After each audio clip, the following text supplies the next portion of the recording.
Cat. Create separation and then come into the box. Put it across. You're trying JJ to go to you. Eyes up. But we're not getting any power behind it. Get the touch inside. There it is, now move.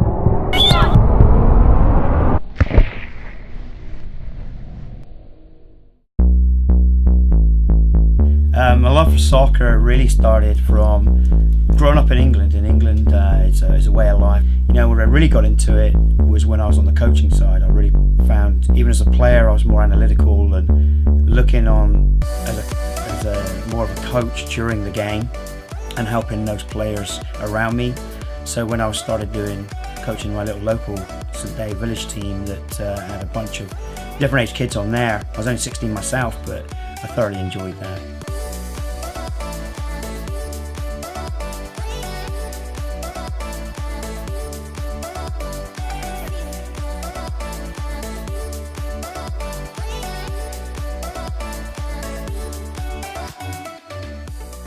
So coming to the States was not on my itinerary at all. There was a lot of other countries I wanted to visit, but through coaching and being with the clubs that I was in at the particular time, I had an opportunity to come to the States in 2001. Well, Dallas was really, as I was told at the time before I came here, was the hub. It was a real huge soccer market for the youth.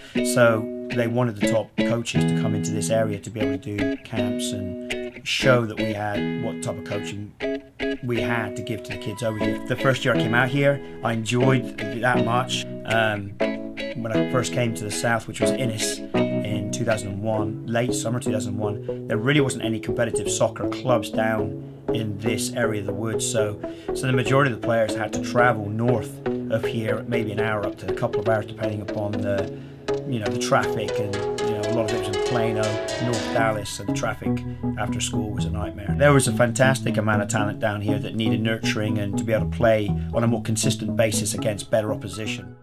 An average day I try and get into the office, around between 9 and 10. While I'm in the office, I work here till 4 or 5 o'clock in the office. I've got to do scheduling for our national leagues, regional leagues, local leagues. We run our own local league.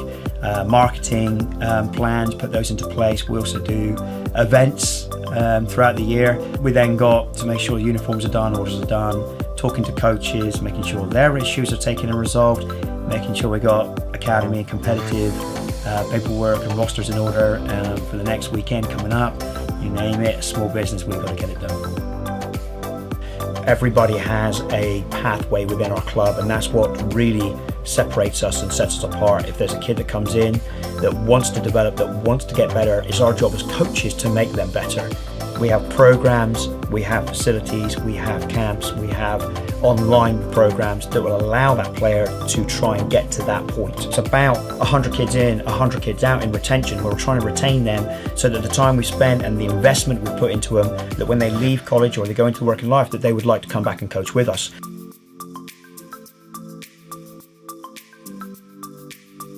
It's a lot of work to steer the ship. And we do want the parents to be on board with that ship, to be able to help direct it and to help run it. It's as much as theirs as it is the kids. It's not the coaches. We're just a vehicle to get the kids to where they want to be, to the player to where they want to be.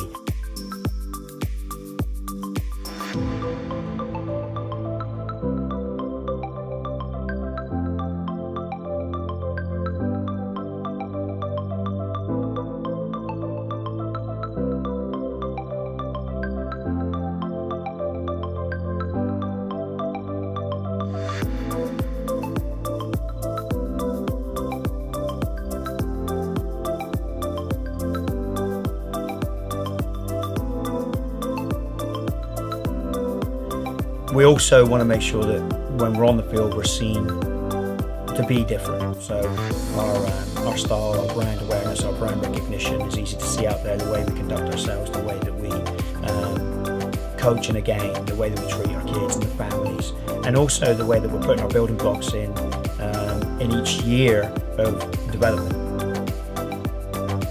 Character development, leadership skills, communication skills, risk aversion is one of our biggest points. The sustainable values are important to make sure that it's instilled into those players. They become good, stand-up citizens of the community when they leave our program. A place where we can have fellowship, fun, learn soccer, but also become good citizens of the community.